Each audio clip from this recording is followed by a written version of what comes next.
Hi, my name is Bill Blair. I'm the Executive Director of the New Mexico Young American Football League, and I'd like to welcome you to the Gridiron Show. Today we have some special guests in the house today. We have some young men from West Mesa's high school program, the football program. I believe all of you young men are seniors currently, right? Yes, sir. Cool. What these young men have done this year is they've helped us officiate games this spring, and that's no small thing. That's a tough thing to do, to wear stripes. And they're giving back to their community.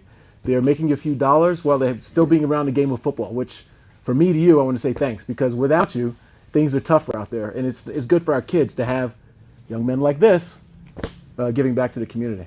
So with that, I'd just like to get what their experiences were like, how they got involved, and everything else. And so, again, these young men stepped up, and let's hear from them instead of the old guy. So anybody can answer these questions. So we're just going to have some fun here. Who got you guys into officiating? Well, so my mom works for YAFL, so she got me a reffing gig when I was like in 8th grade, I think. Okay. I started reffing in the spring during that time because I played football in the fall. There you go. So I didn't do it there, and then this year I just got to West Mesa, and my mom was like, "Hey, you should ask some of the guys if they want to ref too." So I invited all these guys. If you want to come ref, it's a quick way to get some money, and you can still, you just run football. We know the game, so it shouldn't be hard. And so they all hopped aboard, and then ever since then we've been. Are you guys enjoying it? Yeah. It's kind of fun, right? Yeah. That's cool. Sure. It's cool. So so your mom got you involved, and then you got your buddies involved, right? Yes, sir. So so you guys this is your first spring with us, right? Yes, sir. Some of your first spring. So what's the experience been like for you guys out there? Been pretty fun, giving back to the community, helping like the younger kids, the next generation, the next youth. So it's just good giving back. That's cool. Well, are most of you guys doing flag, or are you doing tackle? I did flag. It was easy. It was really fun to do. Yeah, working with the little 5, 6s, and sometimes. Yeah. That's all right. Anybody done any tackle this year, this spring? Those are all my games with tackle. All your games with tackle. How'd those go? They're all right. Some were loud, but Yeah. that's just gonna be like that anyways. Is loud code for the coaches a little crazy? Yeah, A little bit, right? you don't like the call sometimes. Yeah, but you got to call it straight, right? You got to call it like you see it. So, but that's pretty cool. That's what I said earlier about it's hard to wear stripes, right? Yeah. So you guys are doing it, and you're making a couple of bucks while you're out there, right? How does this kind of compare to working like fast food? You guys work. Wait a minute. You guys work one day a weekend, right? Right, sir. Generally. How does this compare to like fast food? So I actually work at Sonic currently. Oh. Yeah, I usually work like Monday through Friday with like Thursday off. So like coming in on Saturday, it's so much different from working fast food. Like I'm just around the game, and like it feels like the games are going really quickly. You know, and I'm still making money on the side, so it's real nice. Not too shabby. Not too shabby. So I know so everyone said it's pretty positive out there. Pretty positive. Yeah. Tell us some stories. There's got to be some stories, right? There's got to be some stories. Tell us some stories. Probably our last game. Okay. Me and Elijah had a last game, and there was like a face mask call. And we called it, and then some parents wanted to get loud and stuff because it was their kid. So they could be crazy, but we got it under control and stuff. Yeah. There you go. And people can get crazy, but the nice thing is I've had some of you guys doing my games, and I got to tell you, and I told Tom Beller, who is the head of the officials, I told Tom, I said, these young men are good, so we got to see if we can keep you guys involved, right? And not let some of the crazy out there run you off, because I can see you having fun. We appreciate you being out there, and you always have to look at it this way. There's like 99% of the people out there are having fun, just watching kids play and they're coaching and everything else, right? It's the 1% that you sometimes say, oh my God, right? It's kind of crazy. But by and large, it's been pretty good, right, as an experience. So let me ask this. So when you guys first joined, right, how did the training go for you guys and everything? How'd that go? Tell us how it went. For me, it was pretty quick. They just threw me there. I had the head official, Tom, was there by my side my first few games, just reminding me like small things, like not to have my whistle in after the play starts because I'd accidentally blow on it, stop the play. So just teach me the small things, and then you kind of get the flow of it. So it gets pretty easier after time. Okay. So that Tom knew that you had a lot of football experience. All of you guys have football experience, right? So that helps, right? So he knew that having a guy that has that kind of experience, D1, all that fun stuff, that had to give you some comfort. Yes. Yeah. You know, anybody want to talk about that? Yeah, Tom helped out a lot. See, my first week I was at Rio Rancho. Yeah, appreciate it. Okay. I was at Rio Rancho, and I was alone, but there, I think his name was D. He helped me. So shout out D if you're watching this. Okay. There you go. But then I started getting games at Mesa del Sol where Tom was, and then he started helping me because I didn't know everything, obviously. Sure. So he helped me with a lot of my calls and just getting me to where I need to be as a starting official. Nice. Any coaches out there trying to work you guys on the field?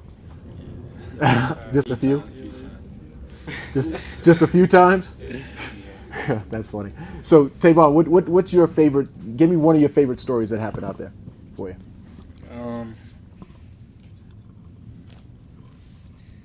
I like the 6-year-olds from the 6U flag football. They're kind of funny because like they're younger and they don't know what to like do. Yeah. So they're just like running around. Except they get injured a little easily, so games go by a little long for them but it was fun though. That's cool. All right. Marcus, how about it? What was some of the things? Give me a story of yours. There's been a game where me and another one of us, Mark, he didn't have the parent after didn't have no friendly words for Mark. After the game. I hear that. Yeah, but So what did you guys do when that happens, right? Tom came over there and got it situated. And took care of you guys. Yeah. Very cool. Got it good. Cool. Did Tom do a really good job supporting you guys when that kind of stuff happened? Make sure you guys are taken care of, right? Yeah. Absolutely. That's cool. How about it, Vinces? Give me a story, man. I have a couple stories. Mostly, just me, starting off. I was a little nervous, missing a couple calls, and Tom came over, really just reassured me, calmed me down a little bit. Yeah. And from there, he just said, make your call. If you see it, call it. If not, you don't. Don't let nobody influence your calls. That's right. And you really helped me stay cool, calm, and collected. That's what I'm impressed with all of you guys, because I was out there watching you guys. You guys were calm, right? There's some of our old-time referees that react to the crowd, right, and react to the coaches because the coaches are saying whatever and they react. You guys held your ground on your calls and stayed calm. That's really impressive, considering you're going to be seniors, right? So again, shout out to you guys. How about it, Anthony? There was a couple games that were pretty interesting. I'd say like the flag games were interesting though, because coaches were getting really involved, especially towards playoffs.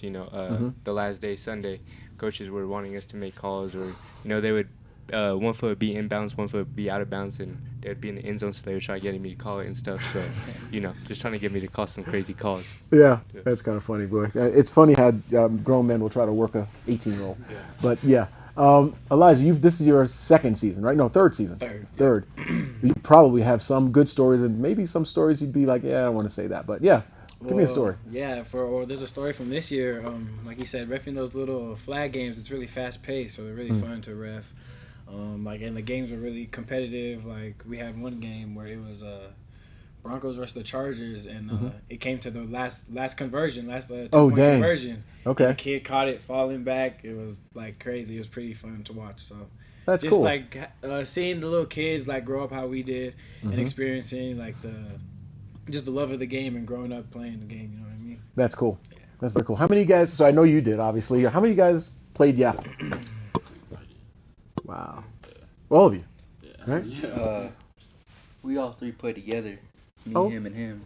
Yeah, okay. We actually won a Super Bowl over here. We won a Super Bowl last year. Dang. Who was your coach? Coach David Montano. David Montano. Yeah, I remember that. I remember that team. Okay, very cool. Shout out to you, to Coach Montano. Right? Seriously. So let me ask this, guys. So we are, again, it's really, really cool that you guys stepped up, right? So you guys are going to be, doing football in the fall, right? So what can we do as a league to get people at your school interested in reffing? I mean, the experiences you guys had, could you share that with some of those guys? And what can we do to make that happen? That aren't football players, right? That are people who just want to not work at Mickey D's, right?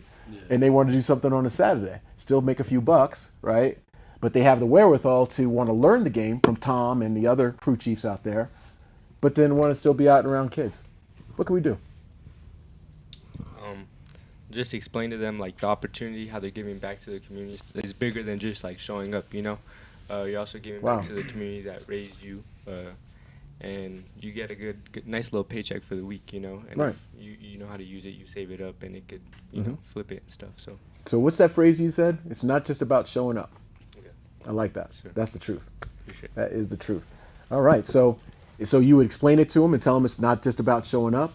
So that's something. What could we do on our league, for the league? What could we do to be proactive in that? What would you say? Tom and I have gone to. We went to several high schools to try to do what you guys are doing, right? And some guys listen to us. They're real, cordial about it, but no one steps up. What made you guys step up when others didn't? Is it because Elijah said, "Hey, you should do this," or is it what was it that made you guys do that? I think it's just going out there with your friends. With your friends, you're so much more loose. You're not as nervous. Yeah. And that's what really helped me, get it involved, because all my friends was doing it, and I was like, why not make a little extra money on the side and hanging out with my boys, watching the real. game I love. Exactly. That's a good call. That's a really good call. Okay. Wow. So again, I just wanted to say thanks for coming and doing what you do. I'm 60 years old, never wore stripes, and had no inclination to want stripes. I don't have the personality for it, right? So what you guys do is super important, right? This is one of the first years in a long time that we've had more officials than we had spots for, right? And that's cool, right? Because without the officials, it's tough to have a game, right? That's how important what you guys do, You guys, you said, all of you have played YAFL. You're just giving back to the community, and it's not just about showing up. I wish that there's a lot of individuals out there that would feel the same way, as you young men. So I want to say thanks for coming, and you know what? You want to throw anything to your school or anything there, or you can have some fun, fellas. Just watch out, stay bound this year for real. There you go. I like that. Just good to be out here, enjoying the game. Just, it's simple. Just talking to it with your friends, just promoting it. It could go a long way for the game, for sure. Very cool. Very cool. I appreciate YAFL for giving us the opportunity to come out here and make a sure. little extra We bucks on the appreciate side. Yeah, for sure. Sounds Appreciate good. Thanks. Anything? Nothing to your school? Okay. So I appreciate you guys. Again, my name is Bill Blair. I'm here with Mr. Archibald Tavon. I'm with Marcus, Vinces, Anthony, and Elijah. These young men did a great job this year, and we want to say thank you again. And with that, I will say goodnight. Hi, everyone. My name is Bill Blair. I'm the Executive Director of the New Mexico Young American Football League, and I'd like to welcome you to the Gridiron Show. Today on our show, we have Coach Tony Bleus, who is the head coach of the La Cueva Pee-wees, and we're just going to have a conversation because Coach Bleus is new to our organization. Welcome, Coach. Welcome. And we wanted to just get his view of the league and what his experiences and what he sees in our league and what he brings to our league as well. Coach is a great coach out there. He's there for the kids. Thank you. And teaching some great football. We happen to be in the same division. Yes. So with that, I just want to say, Coach, thanks for coming in. Thanks for having me today. Yeah. So we're gonna have some fun and just chit chat about some football. So, Coach, you've been a coach for some time, right? If I recall. That is correct. So tell me about your coaching experience. All right. In a nutshell, I'm from the East Coast predominantly. I played college football, went to law school, and then played semi-pro. Okay. 6 national championships with the Lowell Nor'easters out in Lowell, Massachusetts. There you go. Then I moved to New Mexico and played with the several teams, but the New Mexico Titans. We won a few national championships there. Mm-hmm. And then I decided to coach to give back some of my time and my knowledge to some of the young kids coming up through the ranks. Absolutely. So when you coach back east, right? So first off, I'm going to share something with everybody. We're both from Brooklyn. That's right. Right. So we're both Brooklyn boys. So give me a little dab. Right there, you go. Bill. Right, all for real. So I wanted to share that with everybody. And so when you were back east, what age groups did you coach there? Well, when I was back east, the first opportunity I had to truly coach was in Boston. Okay. I was in law school at the time, got out of law school, wanted to volunteer some of my time, and I coached Pop Warner. Coached Pop Warner for over 12 years. Mm-hmm. Took 3 teams to almost the national championship game down in Florida. Yep. And we lost in districts at the last game 3 times, but it was an amazing experience. Great. That's awesome. And that's no small feat back east. No, it is no small feat. Football back east, like Texas, is a religion. Right. It For is. sure. For sure. So then you move out to New Mexico. Yes. And your son is 8 currently. No, my son is 7. That's right. He's But playing. he's playing waved up to the 8-year-olds because right. he has the proficiency and the intestinal fortitude to play with the 8-year-olds. There you go. He's an athlete. Humbly, yes. No, but more importantly than just being an athlete, your son attended the CPR training that we all went through. Absolutely. And it was pretty amazing to see him beat on the dummy and do it properly, just like the adults did.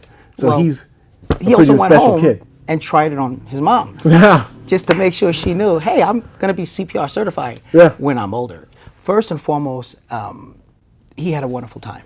He learned a lot. And I thought it was very important to have him learn that because it's a life skill that he could take with him anywhere, whether he's at school in 2nd or 3rd grade or anywhere, at a pool.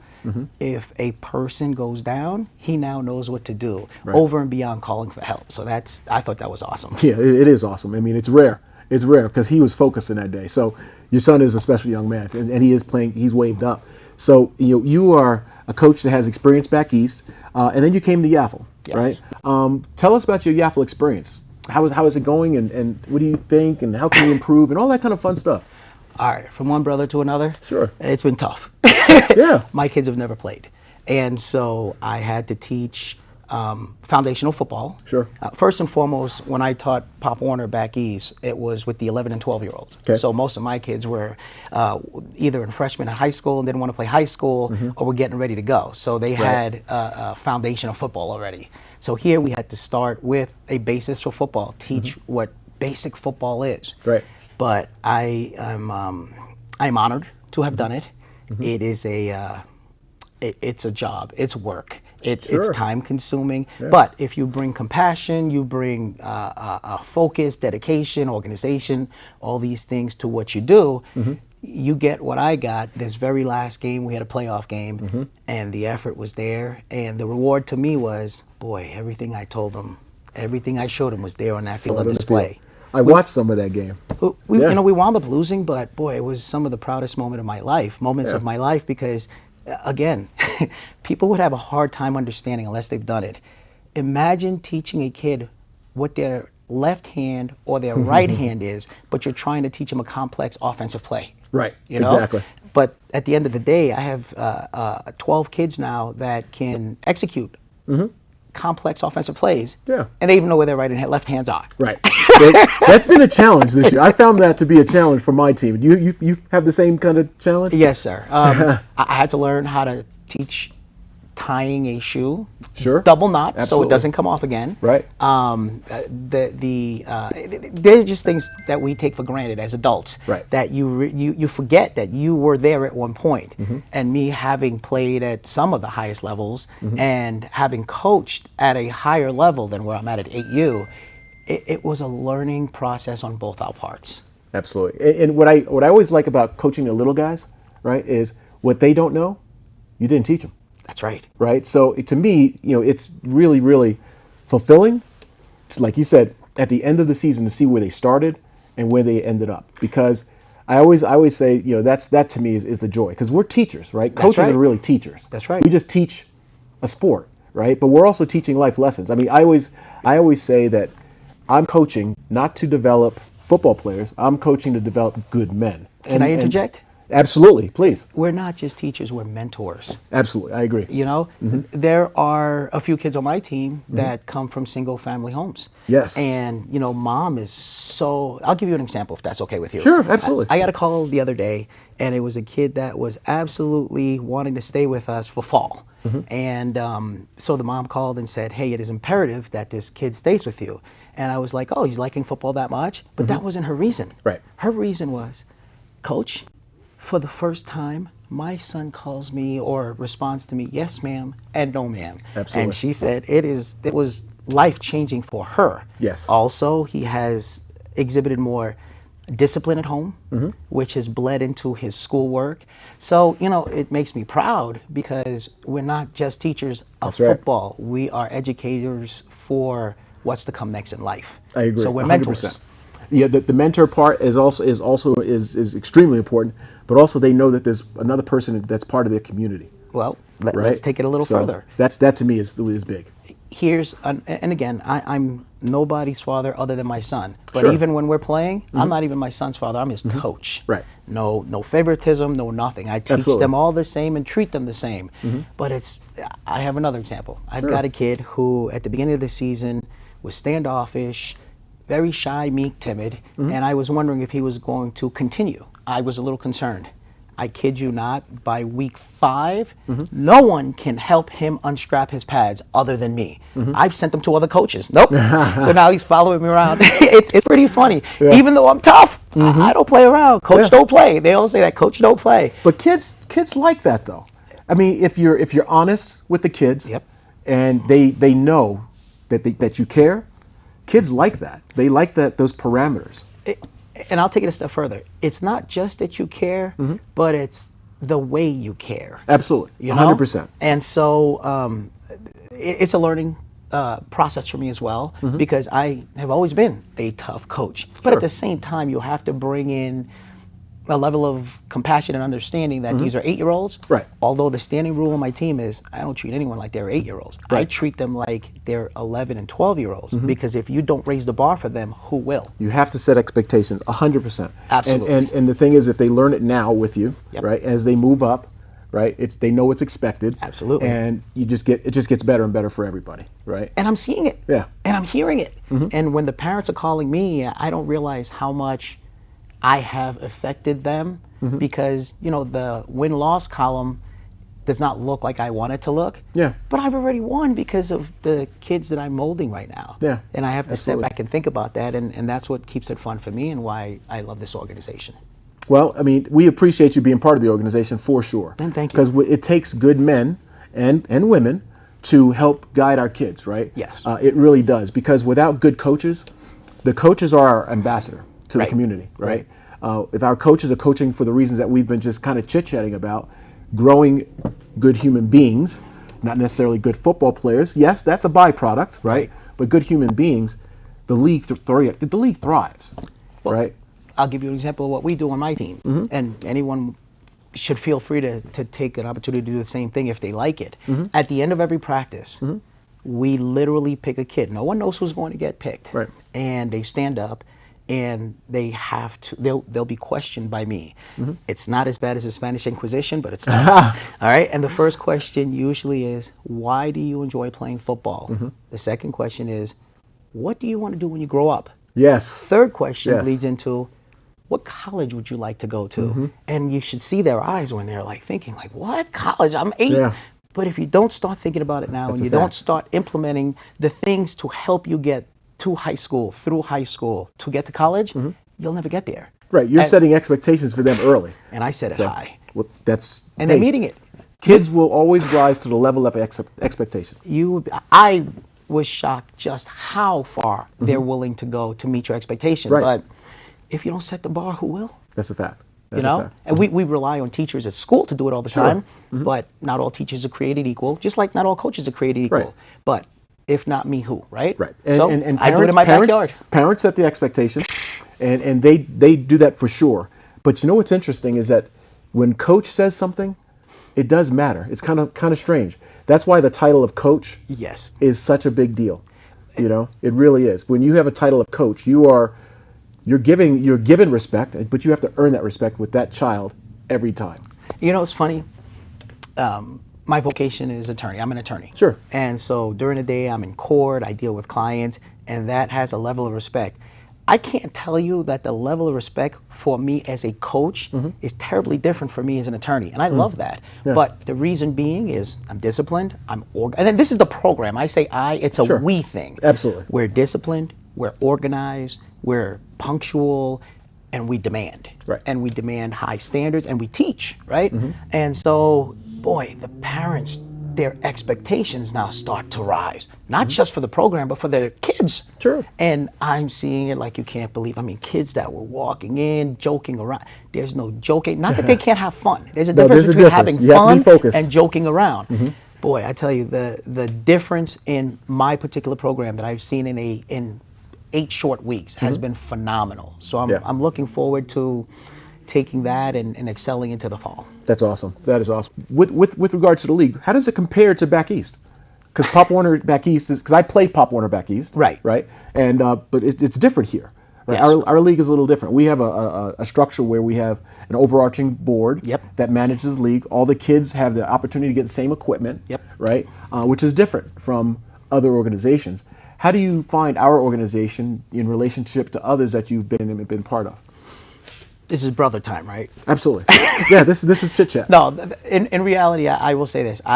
Before I started coaching here, I was heavily recruited by Pop Warner, and I kind of still am, to be honest with you. But the main difference I find is this. We're in a state where the socioeconomic status of the average parent isn't very high, or financial status. So having the accessibility to equipment is huge. Sure. Because again, there will be a disparity between the haves and the have-nots, such as in Pop Warner when you have to get your own equipment. The haves are going to have the best equipment all the time. The have-nots can be some of the most talented kids without finances or resources, and without the best equipment or really good equipment, you may fall behind. And so here, everyone's on an equal playing field. Why? Absolutely. Because you get to try on helmets until you find the one that fits you perfectly. You get to try on shoulder pads until you find the one that fits you perfectly. But everyone's playing with the same basis to begin with. Right. And then what'll set the kids apart are their training with their coach and their program, and how much effort they're putting in, and of course whatever their DNA structure is like for their talent pool, right? That's right. But it's especially for a state like New Mexico, which is not a very financially wealthy state overall. Sure. It's important. It's huge. It is. I agree. And Yeah. back east, there are more finances, more resources. There are sponsorships and things of that nature. And not to say that they don't have that here.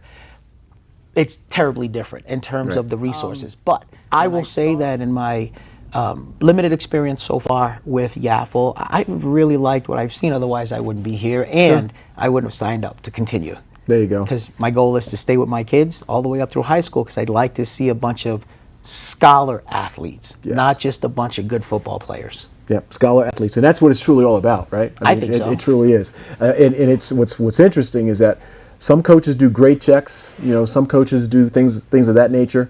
Some coaches say, if your child has issues in school, let me know. In my 32 years with YAFL, I think I've gone to schools for over a dozen kids because they had issues, right? Because they need to understand that school's first, right? So, and you said it perfectly. Scholar athlete is what it's all about. Absolutely. And we try to make sure that people understand that, but it's hard in today's world, right? That's hard in today's world. Well, this is just thinking out loud, because this is something I wanted to implement in my program, Sure. and we're taking steps towards it. I have been in contact with 1 or 2 certified tutors. And so for my program alone, I would like to make, let's say if we practice during the season, Tuesday, Wednesday, Thursday, I'd like to open a 3-hour block for free tutoring for the kids that need extra help. And that's outside of school. That's program based, but it's all school based. Sure.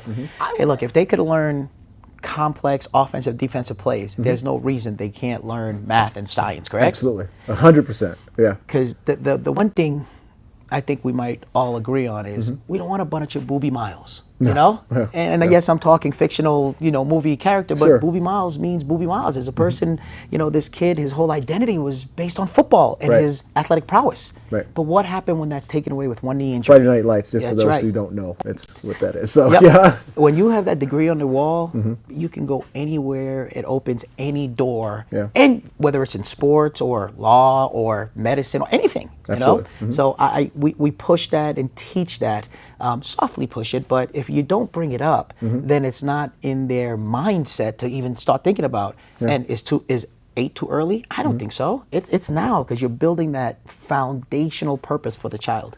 I agree, 100%. Is there some sort of scholarship from YAFL?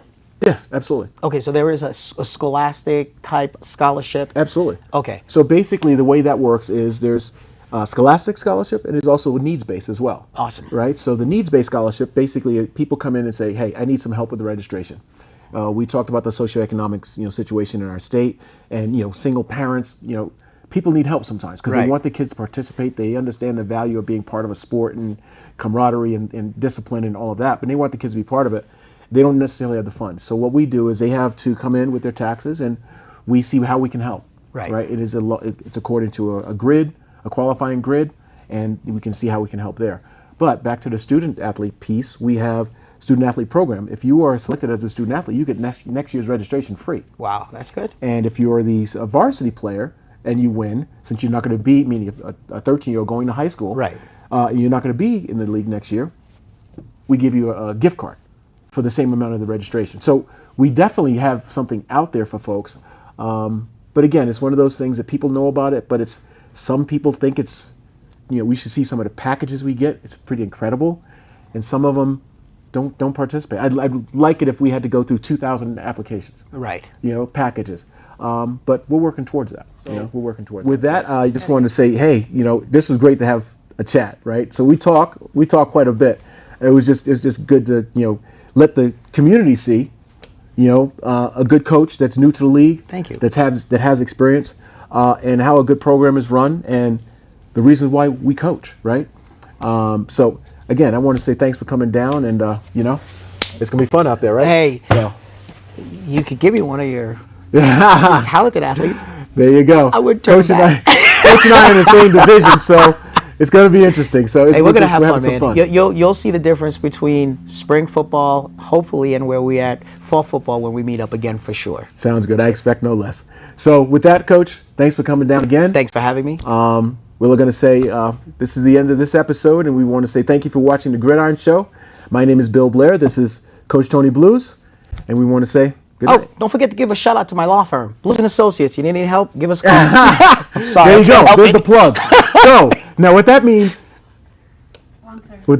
is that Coach needs to sponsor the league. You all heard it. There you go. Thanks, Coach. It's all good. We Thank appreciate you. it. I appreciate All right, you. Take care. All right, man. Brother.